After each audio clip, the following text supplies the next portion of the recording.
U saradnji sa lokalnom samoupravom, turistička organizacija Trgovište organizuje trodnevnu kulturno-turističku manifestaciju Dani preobraženja 2024. Verski deo manifestacije će kao i ranijih godina biti održan u Kozjem dolu dana 19.8.2024. godine. Muzički deo se održava u Trgovištu od 23.8. do 25.8.2024. na platovu kod srednje škole Milutin Bojić.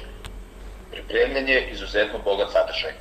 Najpre krećemo sa sportskim sadržajem. Od 30. jula počinju turniri u malom fudbalu i basketu koji se, kao deo manifestacije, organizuju svake godine i privlače veliki broj kako učesnika, tako i posetilaca.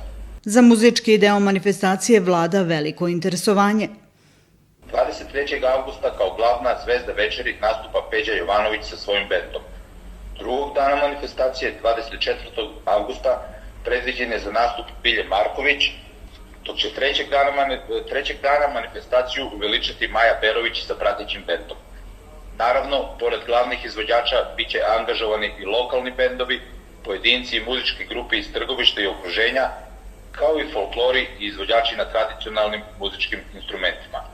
I ove godine turistička organizacija Trgovišta je podnela zahtev Ministarstva unutrašnjih poslova za otvaranje privremenog graničnog prelaza sa susednom Severnom Makedonijom, odakle dolazi veliki broj gostiju kako bi posetili tradicionalnu manifestaciju Dani preobraženja.